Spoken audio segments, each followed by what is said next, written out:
Hello and welcome to Ideas with Impact podcast. Today, I would love to welcome Stephanie Rimka to the show. She is a chiropractor and a healer who adopts her approach to meet her clients' unique needs. With the background in mental health and expertise in neurofeedbacks, she helps unlock the body's potential. Welcome, Stephanie. How are you today? I'm good. How are you? I'm great. It's snowy today. Oh, Up north in Canada. I would love to ask you if you can explain the concept of brain optimization and why is it important for our mental health? well, optimization is a unique word, right? So we're trying to go to optimal, not barely surviving. So there's a very different group of people that want to upgrade to the best of who they can be. That's optimization. Most people are functioning from more of a survival place and disease management. So optimization is not concussion recovery. It's not management of dementia. It's not treating ADHD.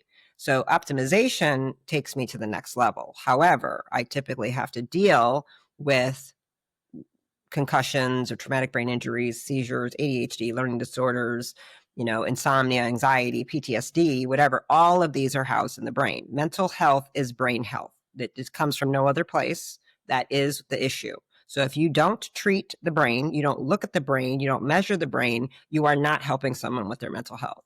So that's where it starts. And traditional medicine doesn't do any of that. They don't test for anything. They don't image anything. They don't do it. That's not what psychiatry is taught. They don't believe in brain equals function. Brain equals behavior. It's not a postulate that drives them, but it is the postulate that drives me. I'm board certified in neurofeedback. That's what we think. That's what we do. I'm trained by a Canadian physician, Dr. Abram Hoffer. He's no longer with us, but he's the founder of orthomolecular psychiatry. He was like, if you aren't doing tests to measure brain function, how are you supposed to treat it? So, and all mental health is coming from some dysregulation there. The brain is a closed system. There's a blood-brain barrier. What's happening in the brain is not happening in the entire body. I don't need to look at how much, magnesium is in your big toe to know what to do with your brain. The magnesium in your toe doesn't affect the magnesium in your brain. It's not how it works. So all the serotonin in your brain is made in your brain. Like, that's what people don't understand. So all the cholesterol in your brain is made inside your brain, right? So the brain and the body are not connected in the way people want to think they are. There's a barrier to that. It's supposed to be. Now, sometimes we poison ourselves in such a way that we destroy the barrier, and then toxins get in there that never should have been there. And then when we have a brain that's inflamed and on fire, boy, do we have behavior that is inflamed and on fire. And we usually call that mental illness. Is this something that because we've been so exposed to so many environment toxins, all these chemicals that we lather on our bodies, would that also infect our brain? Yeah. There's a million of them. There's hundreds of thousands of chemicals that are created and put into the air, the water, the food, injections, drugs, vaccinations, surgical procedures. So just going under anesthesia, you go hypoxic, you go low oxygen, it's brain damage. People, I know patients, they've come in, they've had 3 or 4 ear tube surgeries by the time they were 5 years old. Those are traumatic brain injuries, but their parents weren't told that. So, and I'm the one dealing with that the kid can't read. I'm like, yeah, there's a reason for that. Right. Because we have brain damage. And I need to, and nobody addressed that or told you that that's what was going to happen by cutting into a child under anesthesia. Because anesthesia is putting someone in a state of you're almost dead while we cut into you. So the body remembers everything, by the way. That just because you can't remember it doesn't mean the body doesn't remember everything about it. Right. It stores it. So that's just, there's the amount of chemicals that people ingest is almost obscene.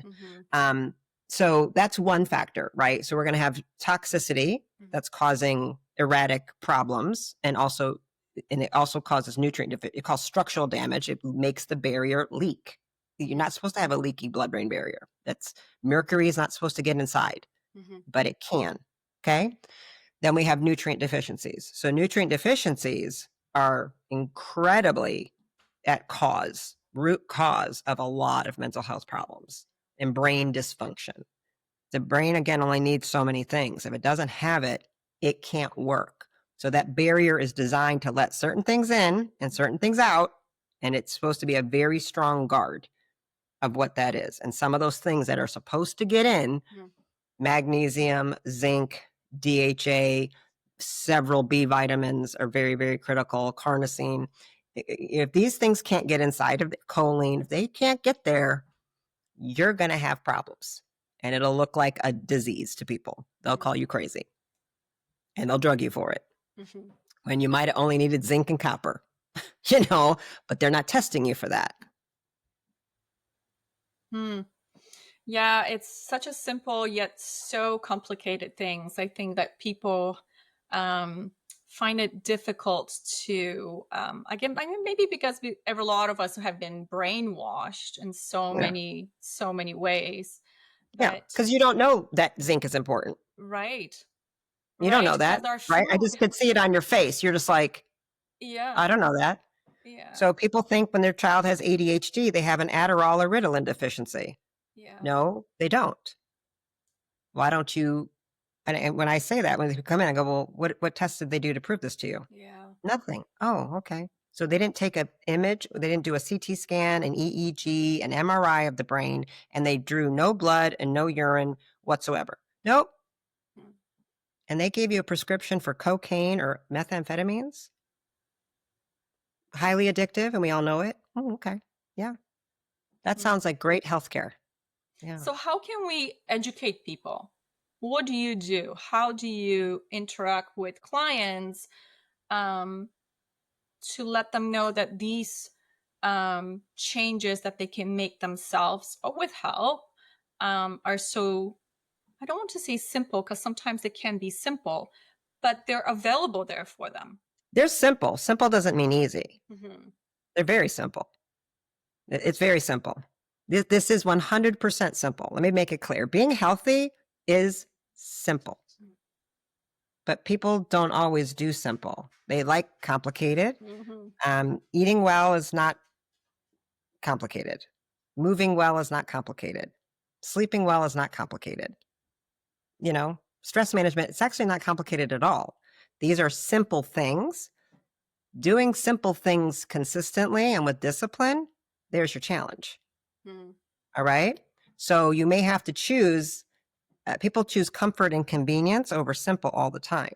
So what I do with patients one-on-one, I take patients and their care with me is 6 to 12 months. I don't do 5-minute visits. I don't do McDonald's drive-through healthcare. I don't take any health insurance, and that's for a reason, because I don't want people who don't care. I don't want a copay. You will pay, you invest a lot of time and money with me. My first visit is 3 hours long. Every appointment is time. We have a lot. You must work with a health coach in my office, with me as well. You will get the labs that I want, or I will fire you. Like, I'm in charge. I'm not going to let an insurance company tell me how to practice. Now, Canada has a very different model. I used to take Canadian patients. I no longer can. It's way too difficult for me. I can't get the labs I want. I can't get the products I want. I can't work with it. It's becoming very hard. But as I'm here in America, and for 30 years, I've never taken health insurance. Since the day I opened, I've had 7 practices, 6 brick and mortars and a telehealth practice. Right. So, people who pull out a credit card to pay you, they're in it. They work. Well, it's a commitment. So, it's like someone is really committing to their own journey of well-being at the end of the day. I want empowered people. Sorry, I'll let my dog out. I don't want people feeling powerless and like they're victims. So my job is to help move them from any type of victimhood they may be in, of feeling powerless, to educating them. Most of my job is to deprogram them and educate them. So we offer tremendous resources. Now, I can't see everybody.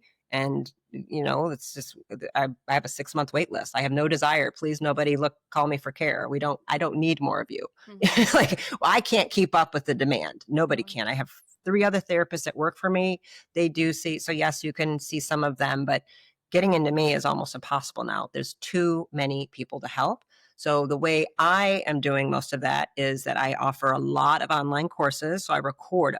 I find I say the same thing 8,000 times a month. So eventually 10 years ago, they're like, why don't you just make a video about that? And you can say it one time and you get to send it to all the patients. I mean, because I go, if I have to say this one more time today, I think I'm going to lose it. If I have to explain how stupid sunscreen is one more time, I might lose it, right? I have to explain that cholesterol is good for you or that statin drugs cause ADHD and Alzheimer's. So how many times do I have to say the same thing? I don't enjoy repeating myself, so I record things and make courses. So I sell a lot of online courses with various topics, many, many, many topics that people can decide what they want.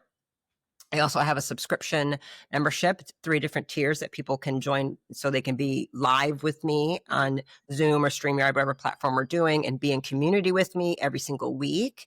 And based upon what tier they are, they get more engagement and interaction. I was on that last night for 3 hours. I just, with my VIP inner circle, they're called the inner circle, they're my VIP crew. I mean, we'll talk for hours sometimes. And I will go over, they ask me questions about peptides and labs. And I literally did a whole lesson on zinc and ADHD for them last night. They get everything before everybody else. So I do a lot of that. I do a tremendous amount of education for free all over Instagram and YouTube. I have thousands of hours of free content available for people. So that's how I do it. I speak on stages. I've spoken all over the world. I'll be, I fly and I teach continuing education to doctors. I'm trying to teach doctors what to do now. I speak to 3,000 doctors in 2 weeks. And it's like this, we have to rethink what you've been trained to do. Do this differently. So I'm more trying to do that at this point than more one-on-one. I don't want to talk about, that feeding your child Pop-Tarts and brownies for breakfast. Probably a stupid idea at this point. Like that, I'm kind of tired of that, Yeah, you gotta set up your boundaries. Yeah, it's just boring for me. I mean, but I have coaches that will do that. What's the feedback you get from the doctors? Are they receptive to the information? Oh yeah, they are. Yeah. Right? Again, I'm going to only speak at places where they're coming to pay money because they're dissatisfied with what they're doing. Right. So they're like me. They're already eager and hungry. They know it doesn't work. So I'm not walking into the American Psychiatric Association, the American Pediatric Association. They hate me. They're never inviting me to come. They don't want to hear it because that cuts into their telling somebody to go to test for zinc for $49 and then take, zinc chromium, zinc picolinate, probably $100 for 3 months and retest for $49 in 3 months. It's really cuts into pharma profits. Yeah. Because you can resolve the whole problem right there. Yeah. So they're not interested.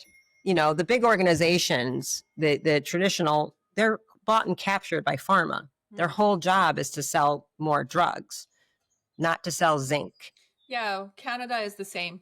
We're very similar when it comes to that kind of integration of pharmaceutical companies. Where here's your pill. Every country is captured. I don't know one that's not. Yeah, it's kind of sad, but I see the change. There is definitely an awakening in humanity, asking questions, and more people coming like yourself, and really, like you said, educating and getting the information out there that there is so much more than just that pill, right? Sunlight, breath work, good nutrition, good sleep. Those are so important things for our longevity and life well-being. And, especially as women in our 40s and 50s, we don't have to age like our grandparents did. We're in a completely different, era. So I would say my grandmother aged better than most women today. My grandmother died at 88. She didn't have a single problem with her. She had no dementia. She had no problems. She wasn't poisoning herself. The food was different. They were very different back then. Right. Now it's the generation after her that's a problem. It's my mother's generation and on, because they got my grandmother was born on a dirt floor in a farmhouse in Texas. No hospital. As soon as we started having babies in hospitals and you're supposed to give a formula and not breast milk. My grandmother's era, they didn't do all that. They all lived to be very old, and they didn't take a pill for everything. They're like, I'm not doing that. Yeah. What did my mother do when we had a fever? What her mother taught her. Yeah. Put a hat on them, put a blanket on them, give them hot tea, make the fever worse. I was never given Tylenol as a child for a fever. Now they just do it like, because my grandmother didn't, nobody did that. Yeah. You like make make them sweat it out. They made a fake sauna the way they would do in Sweden and Finland. That's all changed because what the Rockefeller Western medicine that has taken over every country, call it what we want, they have convinced everybody that your body, when it's working to heal you, a detox signal is a sickness. A fever isn't a sickness. It's a cleansing process. A rash is not, it's a cleansing process. Vomiting is cleansing. Diarrhea is cleansing. You want that. If you eat something that's poisonous, you should throw it up. We suppress all of the natural healing responses. So the body, that's the cure. The fever is the cure. The cough is the cure. The sneeze is the cure. The vomit is the cure, right? They've tricked everybody into thinking the cure is the disease, and they give you a poison to stop the body from curing itself. And then you wonder why we're all super sick.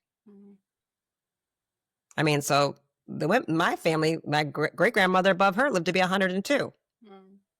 Yeah. They were aging pretty well, as far as I'm concerned. My grandma was 99 as well, and really good life. I originally am from Poland. I was raised there, and I came to Canada when I was 15. But it was same thing. It was very old style. Whenever more you connected to sick nature, or you had a fever, they would put wet socks on you. Yeah, the wool sock. Yeah, it does draw the heat. Yeah, it does work. And then you were in bed for 2-3 days. You sweat it out. I remember this as a child, as a 7-8-year-old child, where I would be like shivering and sweating, and the next 2 days I would be fine, running around. I'll be fine. Yeah, that doesn't happen if you poison the body and break the liver down and it can't make glutathione. But yeah.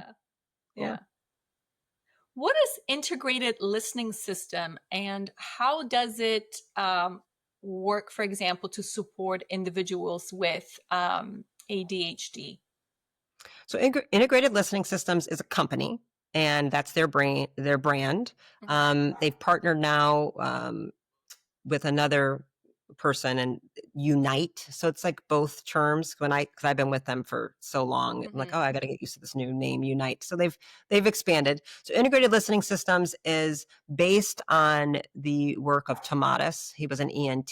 So it's not Tomatis listening frequencies, but they do use Tomatis plus Dr. Porges's polyvagal theory. So he's a new partner in there as well. So it is a listening system that takes music and compresses and alters where the frequencies are to feed nourishment to the brain to change learning. So I'll say it like this is, again, things that people don't seem to know. Sound is a nutrient, and sound is nutrition in the ear, right? Sound feeds the brain, makes the brain grow. Sound is actually the primary healing form. Sound creates light.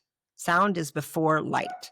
So sound is and it's twofold. We hear it through air pressure, airwave, like changes in pressure, as well as bone conduction. So it causes a vibration in us as well. So even me talking creates vibration right inside me, and it creates sound pulse waves and vibration, literal shock, which then creates light inside my body. This is not woo-woo. This is 100% how it actually works. Okay. We make systems now called shock wave and other things that are using sound to pulsate through, which create that inside the joint, which creates light, which creates healing. So we do use this stuff. So anyway, sound is actually so important. We learn to read through our ears. And if every teacher and every pediatrician and every stupid psychiatrist would learn this, we would stop this rampant dyslexia, ADHD, learning disorder, blah, blah, blah, because none of them check the ears. They don't understand the mouth, the size of a child's jaw, where the tongue sits in the palate, and how they hear are critical to their learning and their mental health. If they're going to have a sensory integration disorder, if they're going to have an anxiety disorder, if they're going to have a reading disorder, because the ears, the auditory nerve, the sound comes in through that, it gets transduced into electrical activity. Literal electricity is made from air pressure. That's insane.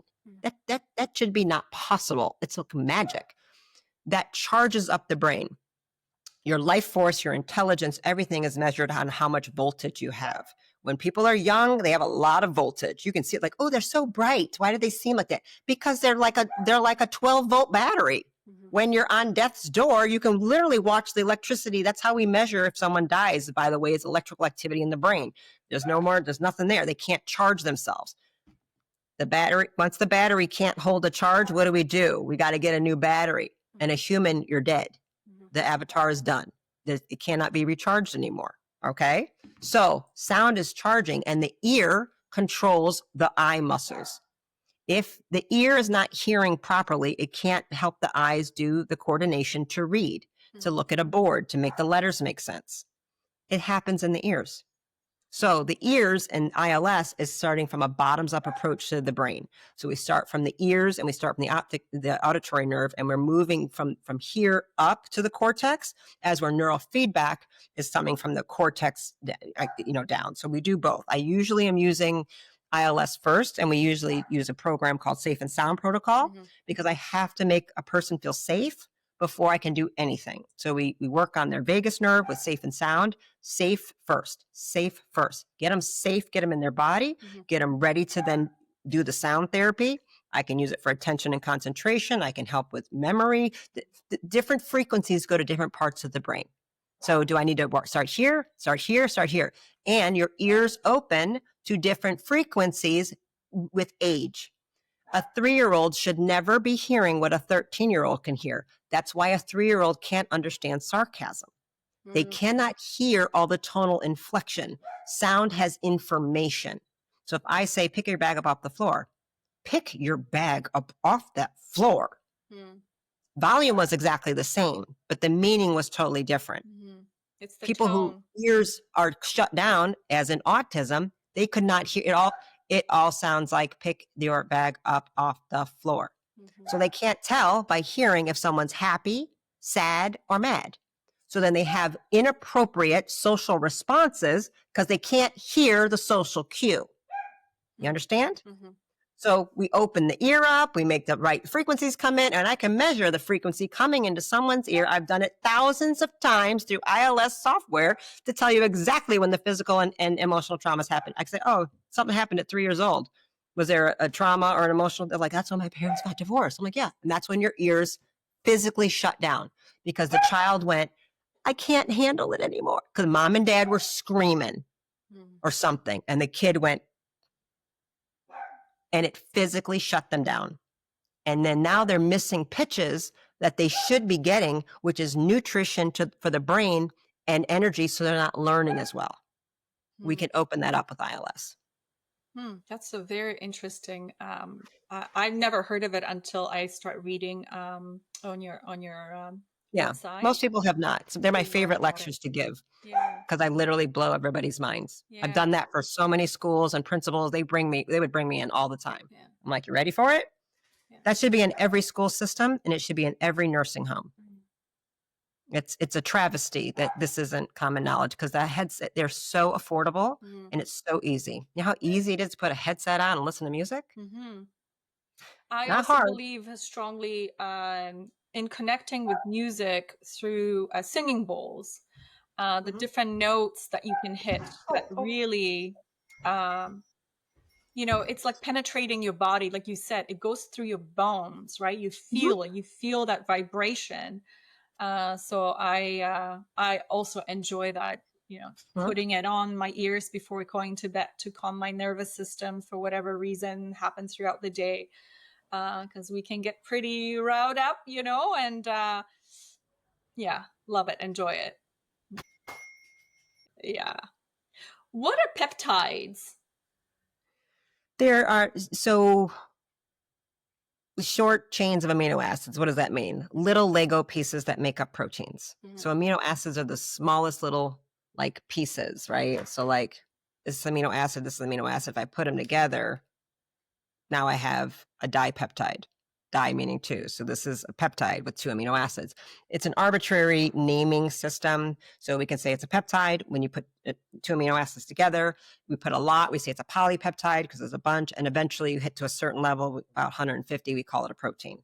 So this is a protein. My muscle is a protein. Bone is a protein. This is all protein that is made up of peptides. So the greatest peptide making lab on earth is the human brain.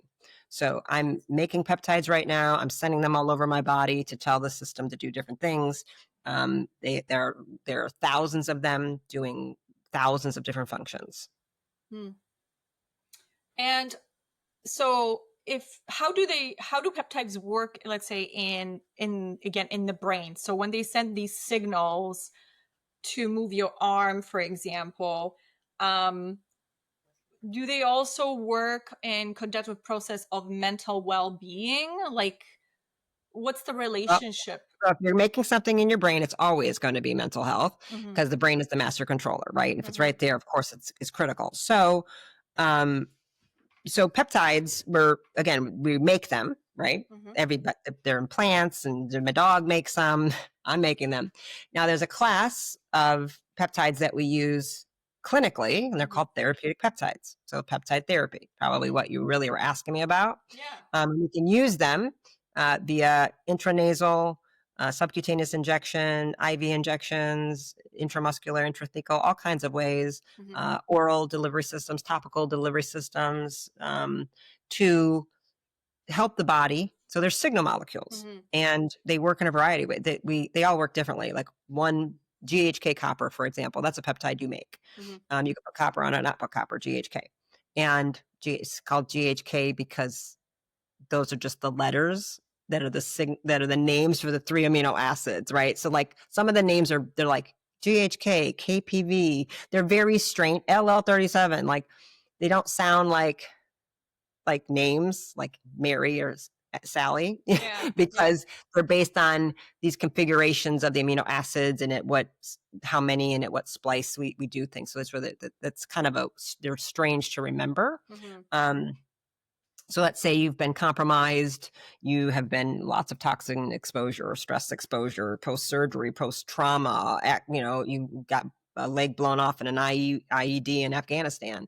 Well, we can give you peptides therapeutically that you're not making well enough to put in great signal to help the body regenerate, heal, immune response, whatever we want based on what peptides we know and what they do.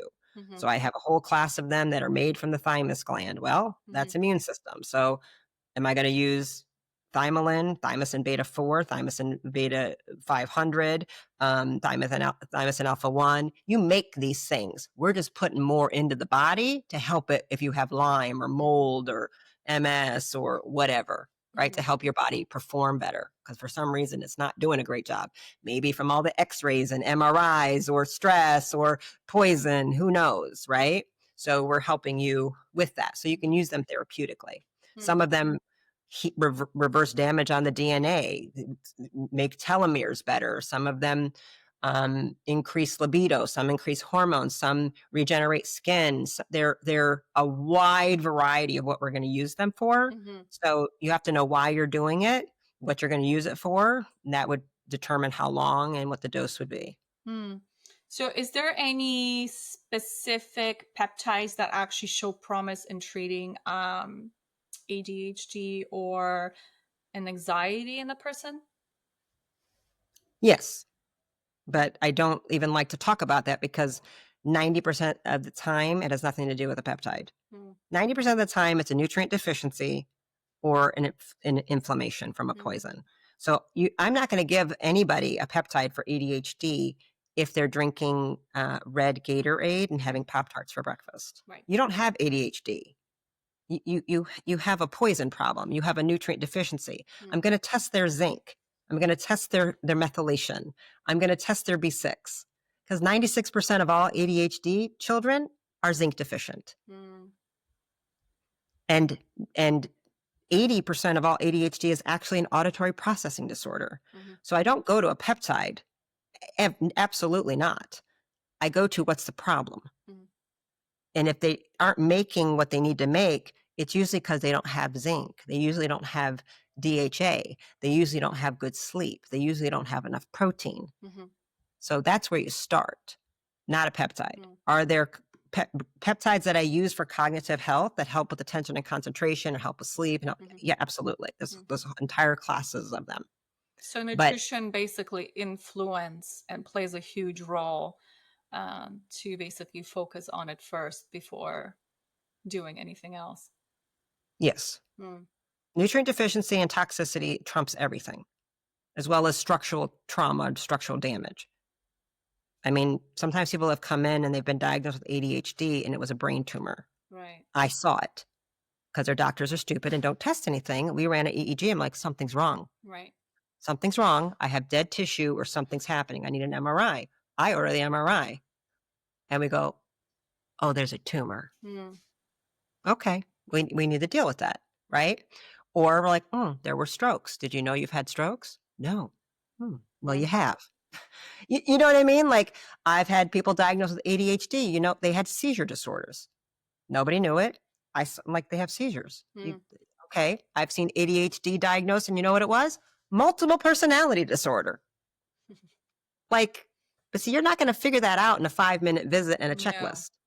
No. So I don't go to use this peptide. Oh, try C-Link, you know, or something like that. Yeah. No.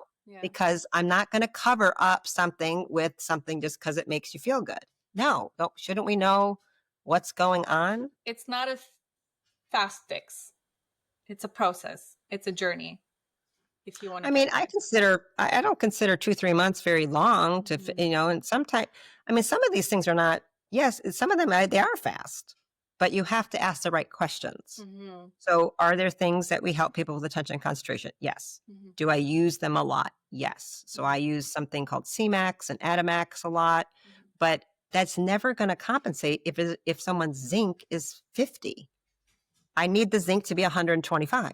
Like, so it doesn't matter. Why would you spend the money? I'm like, well, what you need is zinc. Like, get that first. And, you know, I would rather do neurofeedback for ADHD, not a peptide. Neurofeedback is way more effective. What is neurofeedback? Electricity is more powerful than a peptide because electricity makes the peptides. So you got to go deeper. You see, people want chemicals. I'm like, it's really a sound and electricity. They're way more important. So ILS is more important. Neurofeedback is more important. Magnetic therapies are more important. Transcranial direct, all of that's more important. Light therapy, photobiomodulation, sunlight. Most kids just need to eat better and be outside more. Can you explain what neurofeedback is if someone doesn't know? Yeah, sure. Neurofeedback is, so I'll talk. So do you remember, did you take any psychology in Pavlov's dogs? My goodness. So Pavlov did a big experiment when he rang bells and made dogs salivate. No. Okay. So then I won't talk about that. So it's a learning tool for the brain. So what we do is basically hook up a person's brain to some electrodes, and we're looking at their brainwave activity. The brain is electrical. Okay. It's an electromagnetic, wet, saltwater conductive organ that communicates, it holds information. It's like a giant antenna. Okay. But it's doing it through electromagnetics. And we measure those from brainwaves, EEG, how many times your electricity goes like this. And so we have waves that are slow, delta, slow waves, theta, a little bit faster, alpha, a little bit faster. Then we go low beta, mid beta, high beta, and gamma. So they go from slow to fast.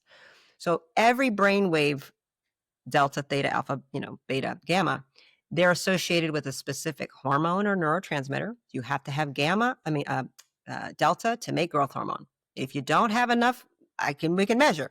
They don't make enough. So we go, well, you probably don't sleep well. No, probably have body pain. Yeah. Probably they can't recover and repair. No.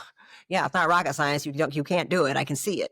So my job is to help them make more If they make too little of something or too much of something, they're going to have symptoms because the brain waves are creating the peptides. They're creating dopamine and serotonin and acetylcholine and growth hormone, right? You make too much or too little of anything, you're going to be out of balance and you're not going to work right. So we measure, well, how much are you making and where are you doing it? And is it in the right place? So you might make enough theta, but if you make it in the front of your brain where you're not supposed to, you're walking around like you're in a fog, meaning you're daydreaming or falling asleep in class in the front, and we call that ADHD. All I have to do is push away the theta in the front, put it where it's supposed to, and help you make beta again. Now suddenly you can pay attention. But see, why you give a stimulant, why does giving cocaine to a hyperactive child settle them down? I can tell you, it's not rocket science. We 100% understand why. Because real ADHD, attention deficit, is way too much slow wave in the front of the brain. It is too much delta, theta, or alpha where it shouldn't be. So the child is falling asleep neurologically all day. And so just like what I do, if I'm tired driving, what do? Okay, roll the window down, put some music on. I have to stimulate so I don't fall asleep and kill people and myself, right? We all have done that. Tired. Oh, God, put the music on. Somebody, I got to stay awake. And we might even talk to ourselves. I've done this. That's what a child is doing. That's what the nervous system is doing. So it's making them hyperactive because they know they're not supposed to be falling asleep, but they can't make the cloud fog of those slow waves go away. Neurofeedback can do it in 40 sessions almost every single time, no problem. We're so good at it, it's ridiculous. And would they need that on upcoming sessions, or this is only they can do it, let's say 10 times and they're done? I just said 40 sessions. You constantly would 40 have. sessions. Pardon me? I just said it's 40 sessions. 40 sessions. So for the brain to something to be permanent, we're going to leverage what's called neuroplasticity. You must do something over and over and over again to make it become permanent. The good news is the brain is neuroplastic. Anything you do repeatedly is permanent. The younger you are, the easier and the faster this is. However, if I have poison in the way, lead, mercury, traumatic brain injuries, if I'm inflamed with sugar and alcohol, this is harder. Drugs, cocaine, benzodiazepine, Adderall, all of it is harder when I'm inflaming the brain with a poison. I mean, period. It's just how it is. And certain drugs like marijuana and weed cause theta and alpha to rise. They cause attention deficit. So if someone's smoking weed, when they come in, and I always have to ask what drugs they're taking, right? I'm like, listen, I don't care what you're doing. I need to know the truth. Are we on meth, cocaine, alcohol? I have to know the truth. I don't care. I'm not reporting you. Listen, but kid, I need to know what's going on here. Don't lie.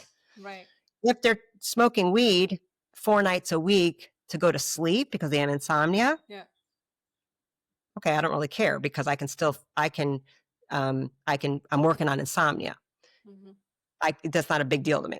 Okay. If they're smoking weed and they come to me for ADHD and I see that's what we're trying to do, I can't help you. You have to stop smoking weed. I'm never going to override that strong of an input. If they're doing cocaine and they're anxious and they want me to fix their anxiety. Well, cocaine causes beta.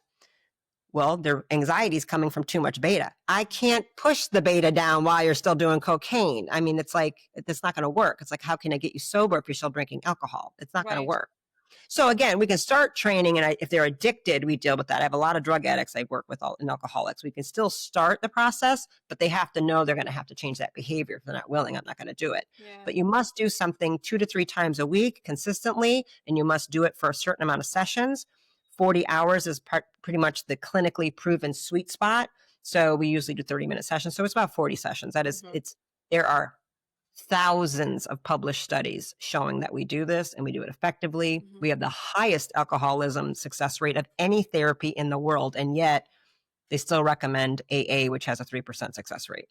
And we're at 80% or 90% success. It makes no sense to me. None of it. Well, this is why it makes sense. It's not a pharmaceutical drug. And once we complete it, it's permanent and you don't need to keep coming. But you do have to come for a certain amount of sessions for it to be. So I would never take somebody for 10 sessions. You are not allowed to see me for under the amount of sessions required, and you will prepay and commit to the whole thing. See why that's why I don't get people who quit. We get the problem solved because you will commit and we're going to get it done. And if I say this is 80 sessions, this is going to take a long time. I had a new patient, 27 concussions he's had. Pro fighter. Literally fights for 30 years, for punched, broken bones, broken back, several surgeries. 27 recorded concussions. Do you think I'm going to fix that in 40 sessions? No. Right. Plus, drinks like a fifth of vodka a couple nights a week. Yeah. And because of pain has been taken, it's a lot, right? So it's going to take me much longer to get that done, but we can do it. Yeah. But you see what I'm saying? You got to be realistic with what you're asking the body to do and what we're pushing in. So we have to be consistent and we have to continue. It's like working out. You can't go to the gym 10 times and say, well, I'm in shape now. Probably doesn't work that way, right?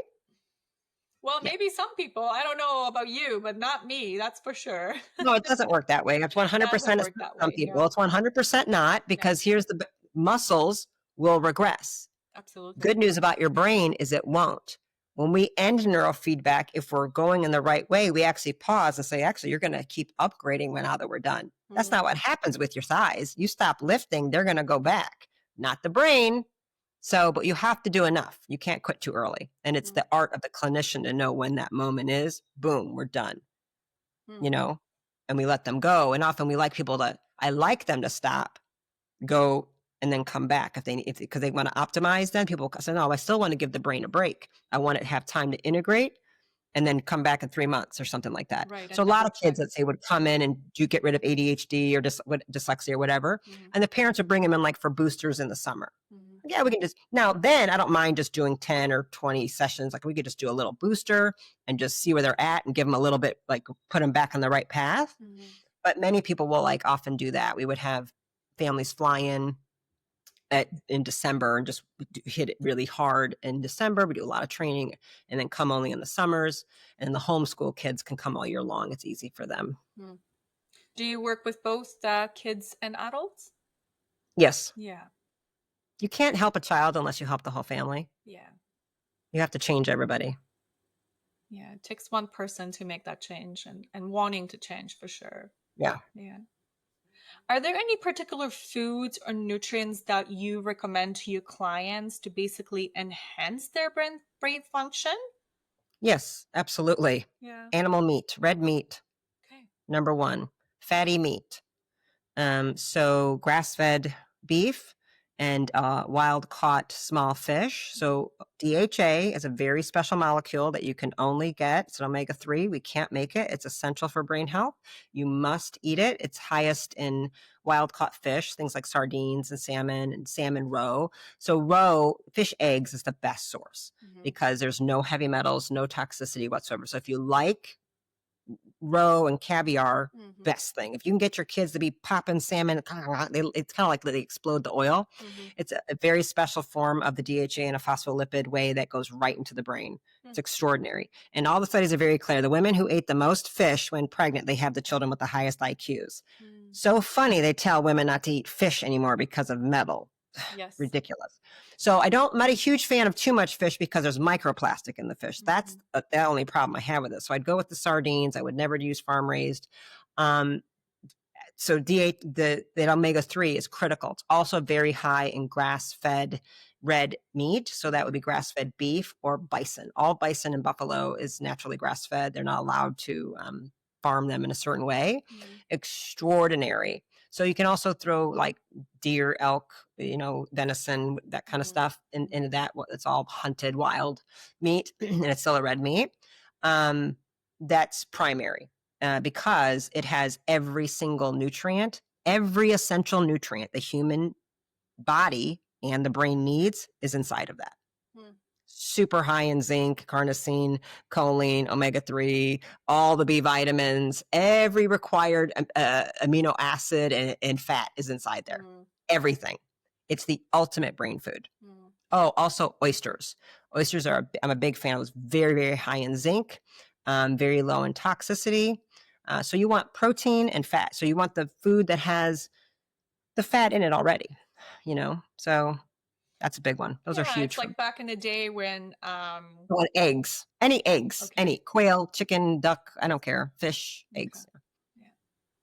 I was just trying to say it's like the northern Inuit people when they would eat nothing but raw seal or Mhm. Yeah, they're whale or carnivore. All the yeah, Inuits, all the Siberians, the Taunts, yeah. That was very the well known healthiest back in tribes the on earth, day. they're it's not back in the day. That's how they're eating right now. The primal tribal on earth, they're all mostly still carnivores. Mm. A hypercarnivore is someone, any mammal that eats 70% or more, nothing but animal products. They're all hypercarnivores. So what would you say to a vegan or a vegetarian person? I'm sorry. Learn better. It's hopeless for them.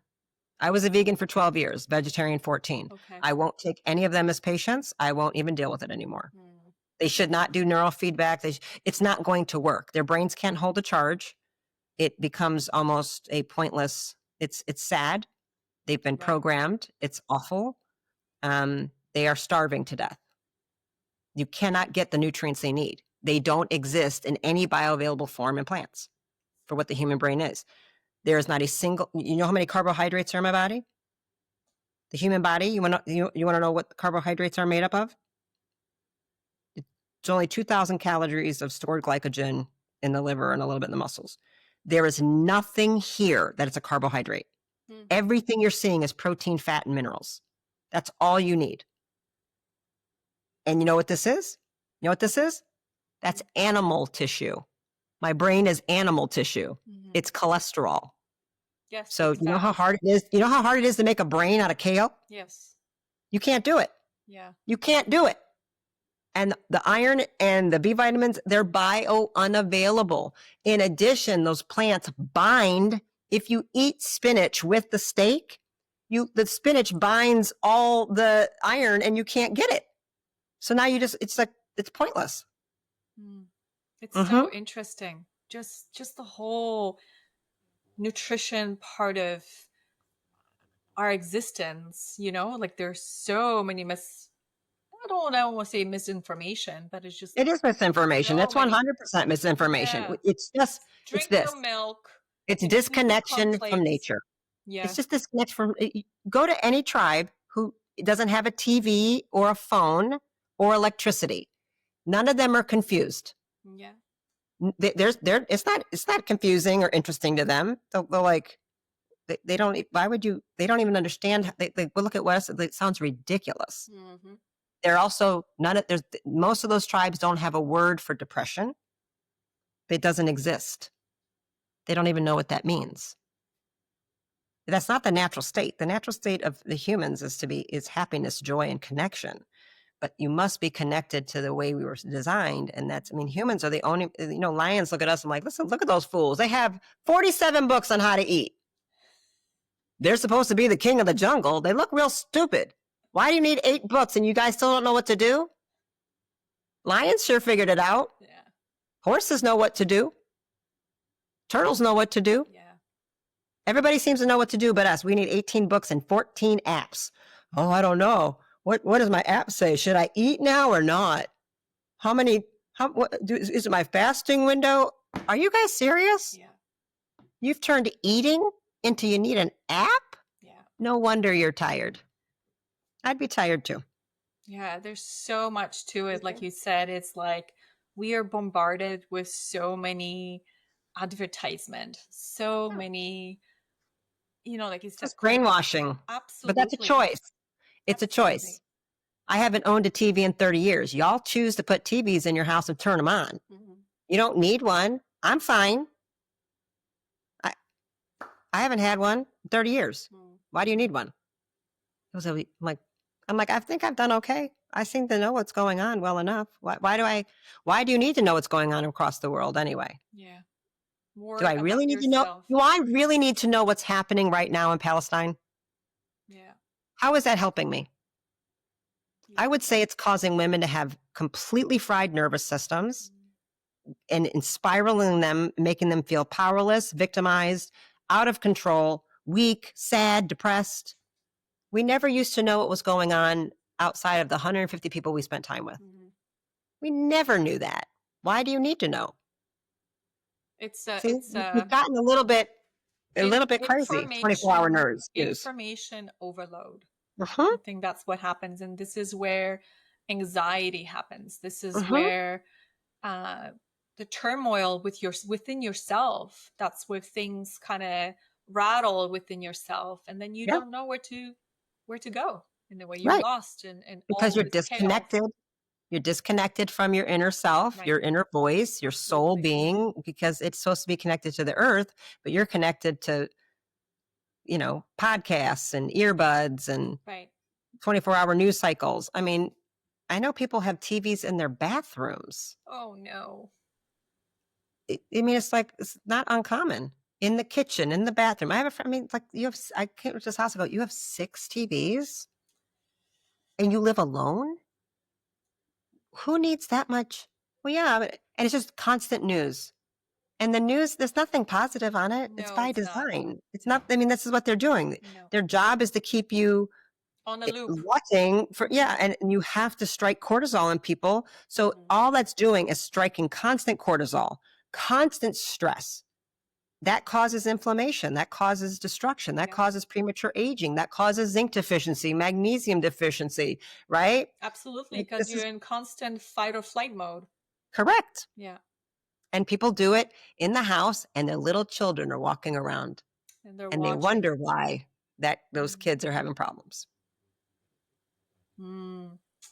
It's a one thing in my house where we have one TV, and but we don't have news. We only have like Netflix and Disney for the kids sometimes where they want to watch something and like that. But it's I had that argument with my husband because he's like, I want a TV in my bedroom. I'm like, no, because our bedroom is a sanctuary. It's a place where we lay down and we having conversations, or we even snuggle, or you have that intimate moments where instead of you laying there and you're just flipping the channels kind of thing because you want to try to find a movie. So I put my foot down. I was like, nope. I'm glad you did that. No TV in our room. Yeah, very smart. Yeah, that's the feminine intuition, listening to what's supposed to be done. Yes, that's it. So now going back to health, we were talking about food, and what can you tell me about hydration? Because I find that close to almost 90, if not 95% of humanity are dehydrated. So how important is to drink? Is it drinking water? Is it drinking Gatorades? Is it drinking water and salt? What's electrolytes? What's important? And how can people navigate through that? Because again, there's so many information about staying hydrated. What's your intake on that? Most of the information on hydration out there is destroying people. It's wrong and completely ridiculous. So a healthy person is rarely thirsty and doesn't need to drink hardly anything. You don't get hydrated from drinking water. Okay, so let's start with that. The only water that actually will hydrate you, we have 2 that you're drinking, would be 2 categories, would be molecular hydrogen water, extraordinarily good at it, and structured water from nature, so like spring water that's coming up from a vortex, it's circling, getting structured, and it's sound and is infusing it, and minerals are infused in it. So it naturally has electrolytes. Now we can artificially reproduce that, in our kitchen, basically, by taking like reverse osmosis water and adding, minerals and salts and stirring it and putting it in sunlight or red light. And now we have structured water. You put sound on it. We have different machines. This thing I have structures water. I have 4 of these in my house. So this is structuring me right now. So my laptop and the lights are inflaming me and destructuring me and dehydrating me. That is rehydrating me. So I'm always doing things to battle the technology in my system, right? Because that's what's happening. So a healthy person And so, by the way, the water you drink does not ever get inside the cells, except molecular hydrogen water does. So the water inside your cells, hydration comes from metabolic processes. It's called metabolic water, and it's a exclusion zone, completely clean water that doesn't have any poisons in it. How do you make that? The most optimal way to be hydrated is coming from fat, because the mitochondria would process the fat and make a lot of metabolic water.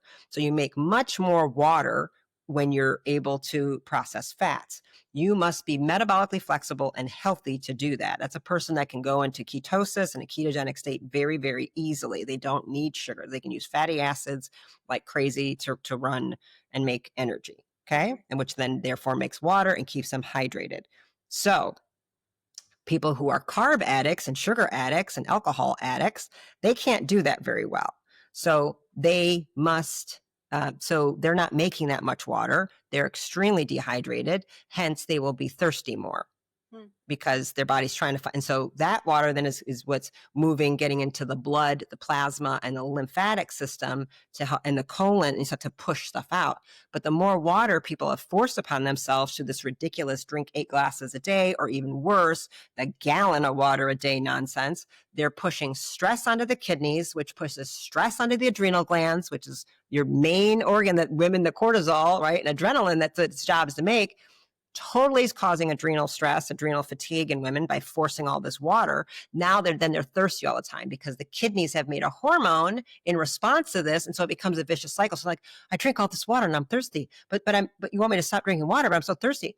Because you're so thirsty because you keep drinking so much water, because someone told you to drink water when you were never thirsty. So you forced yourself into a process that you've deranged your hormones. Oh, yeah. Once again, not listening to nature, not listening to your system. Humans in the wild don't drink a ton of water. You will drink some, that's okay, because you'll be thirsty. There's reasons that'll happen, and you would normally be drinking water. All water in nature, the spring water, all has minerals in it. Mm-hmm. So you'd be absorbing those. But carbohydrate, the word says it, hydrate. They hold water.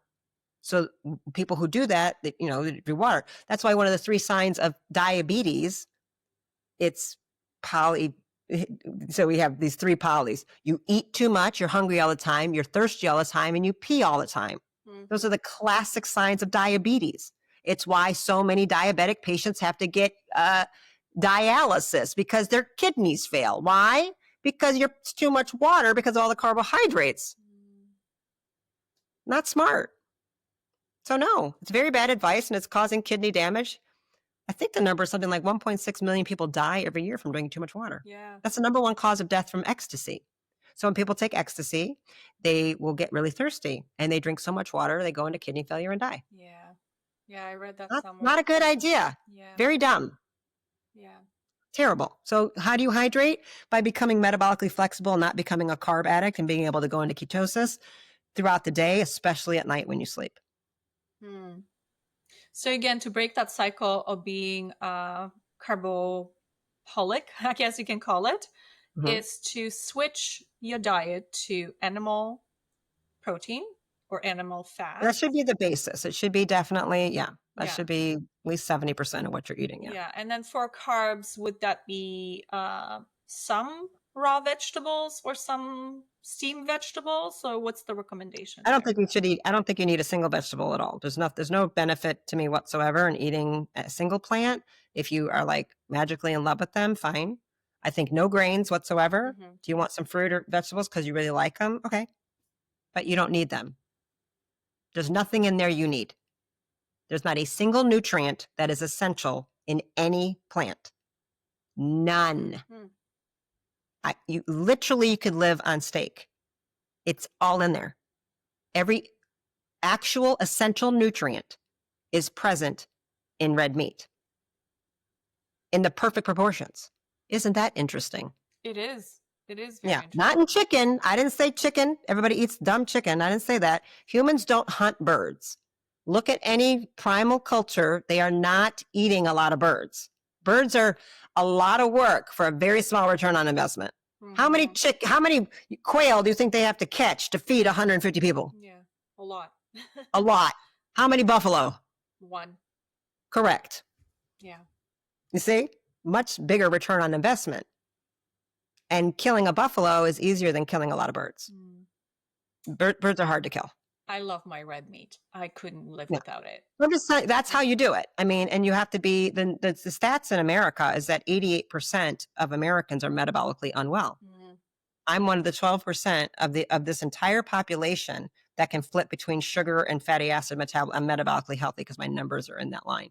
That's really sad. Yeah. Yeah. So your body is pretty adaptable. I mean, I would hope, that the human body is very adaptable. A normal one, yes. But do you have any success stories from your patients that you could share with us? Sure. I have a few favorite ones. So I have one young man. He's one of my favorites. Came to me schizophrenic, and family brought him to me about 23, 24, 25, something like that, living at home. He looked and smelled like a homeless person. Mom was a school teacher. Her husband, I believe, he might have been a school teacher he was a truck driver. That's right. So he was a truck driver. Mom was a school teacher. They had 2 other children. Everybody was okay. This young man, paranoid, schizophrenic, lots of hallucinations. He looked awful. His body odor was so bad that my staff sometimes would have to run out of the office because a couple of them threw up before. It became a thing. We had to schedule it very specifically so he wouldn't offend I had to be careful about it because I wanted to care for him, but I needed him to not scare all the younger children. So, mom got it, So long story short, lots of changes I had to do, lots of testing, lots of different things. We did lots of neurofeedback, effectively, completely, I'm never allowed to say the CURE word. He is one of many, many dozens of schizophrenics I've done this with. In the last communication, I remember they came in, the whole family, we got him all clean. He is full-time employed as a truck driver, married with 2 children. Never had a problem again. So that's very common, by the way. Actually, not hard to do. And I was trained by Dr. Hoffer, Carl Pfeiffer. It's a Canadian. Everybody should know who this guy is. I hate that they're erasing him from the internet. Another one, young man, OCD, suicidal ideation, same kind of age, he's living with the parents. And I've used him as a case study in courses and continuing ed. He's one of my favorites as well. One day I think I want him to work for me. So he's still here local in Atlanta, and he's super into health coaching. He's managing a place, but OCD eliminated. He's happy now. He had never dated, never been in love. He was just trapped in the OCD and the suicidal thinking. And he's one of the most incredible human beings, but he was riddled with guilt of I'm ruining my parents' life. And, there was that, complete remission, happy, just, married, bought a home, I just get the check-ins. Another young boy, he's another one. He was, what was he, 11 or 12, Chris, when he started. The phone call was, he's been arrested by the Atlanta police. He was taken out of the classroom for defiance. He stole our car. He stole the credit cards. He's been oh, wow. 11. I was like, okay, let me see what I got. And he also was adopted. That was significant, from Vietnam. His parents were white and they were lovely. He went from being in handcuffs, taken out of school and being threatened he can't come back, stealing their car, stealing their credit cards, to he's now at an Ivy League school, and he's the most incredible human being you can imagine. And it didn't take much. This little boy was incredible. He, on his own, I did his labs. I showed him his brain. I said, this is what I'm going to need you to do. He had a Coca-Cola pop addiction, candy addiction. He overnight said, fine, I'll stop doing it. And he basically wanted to have proved. I showed him the zinc and the everything, like, and he proved it, and he got it all. And the pride he felt in 3 months. And his family was saying, thank you. I said, I didn't do anything. He did it. I said, Chris, this is all you. Look at what you did. So he took ownership at 11 years old and autonomy over his body and his health. And that was not easy to give up Coke and Skittles, what I was asking him to do. And he did it. He said, I'll do. I said, and when I came in, they go, he just gave it all up. I'm like, seriously? I mean, I thought I was going to like pull teeth for like 2 months. It was incredible. You know, so I would show him. I said, you want me to show you? I showed him the lab. I showed him the brain maps, and to watch his face. I'm like, you did that. I'm like, you're not broken.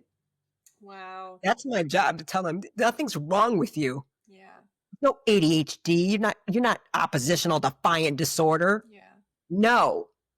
He's deficient in B6 and zinc, and he's inflamed. We can fix this. Okay? Give me 3 months. Hold my beer. That's it. They've never needed me again. I love these kind of stories. You know, love it. So it's not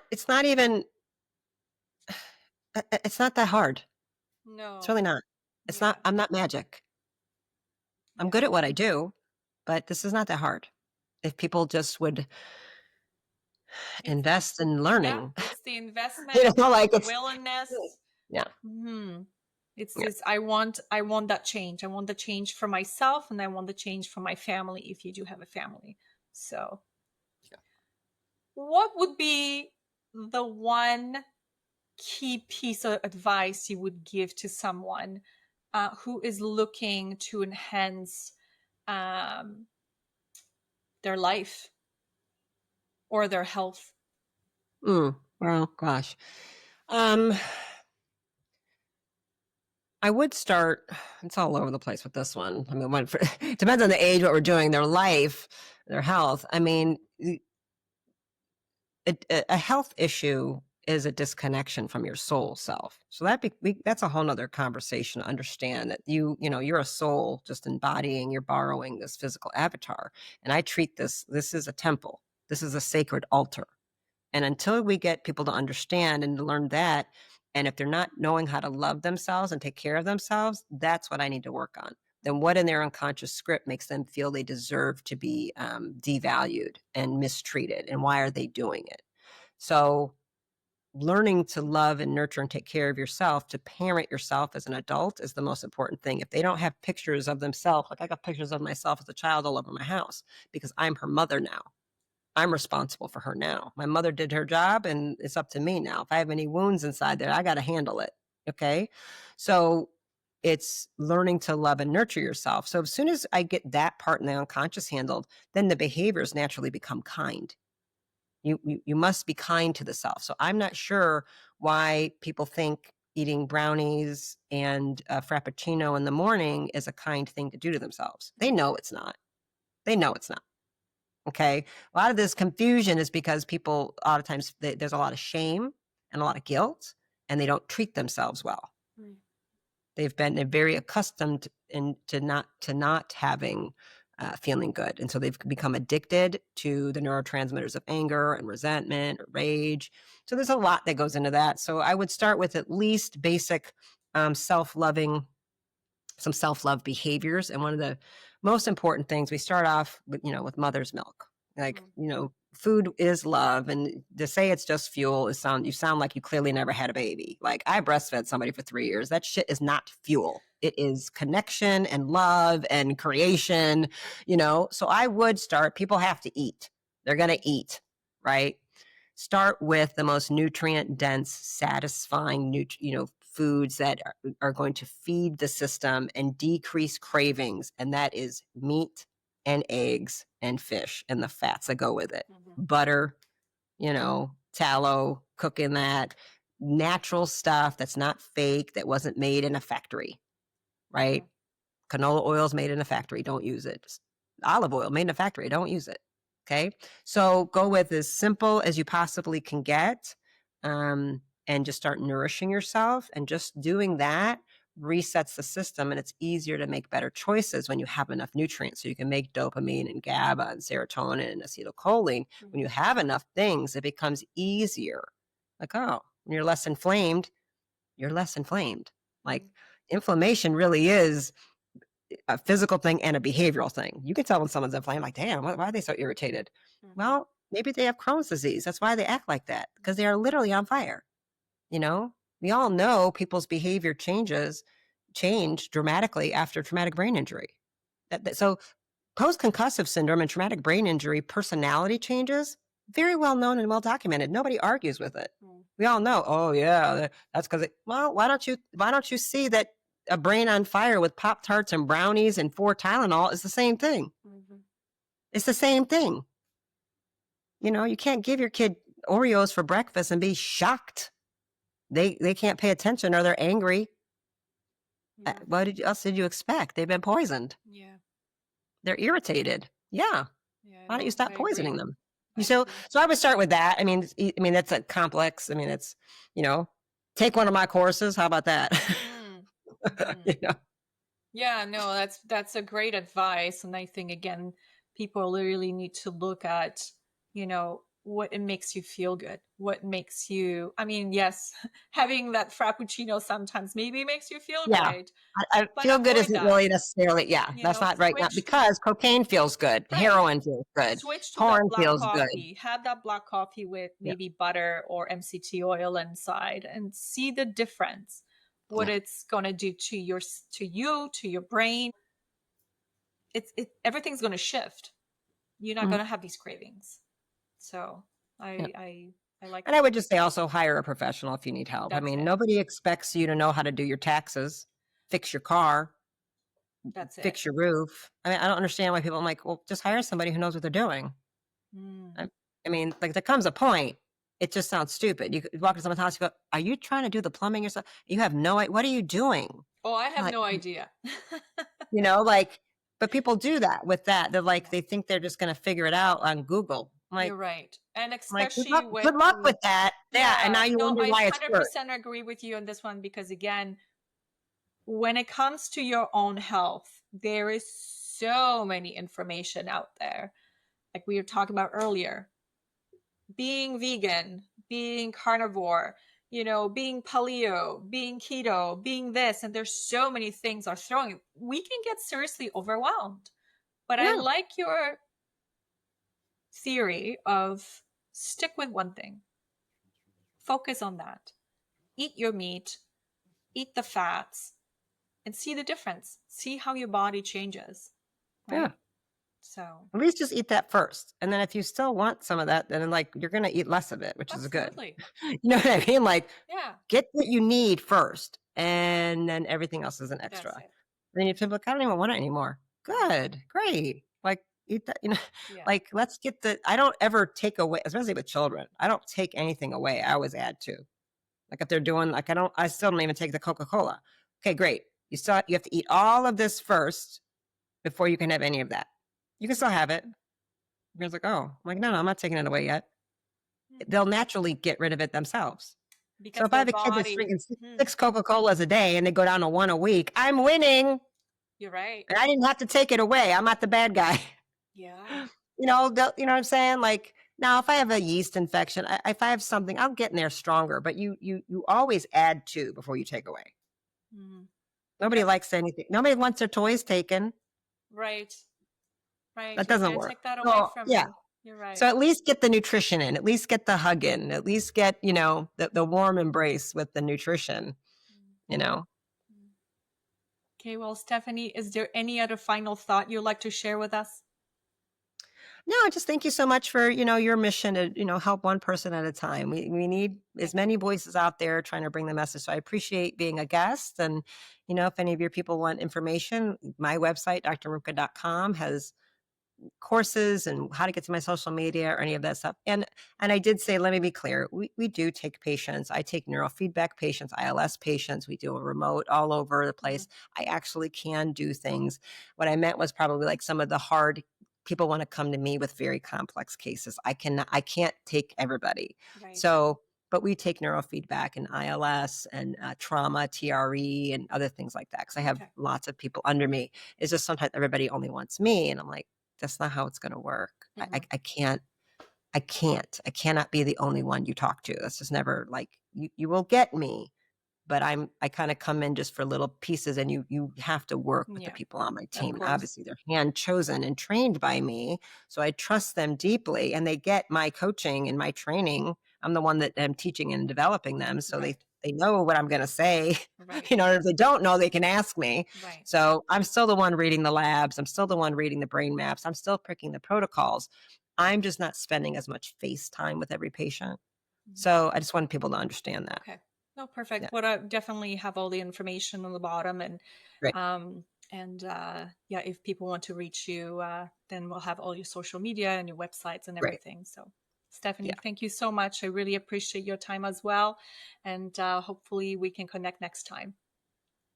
Thank you.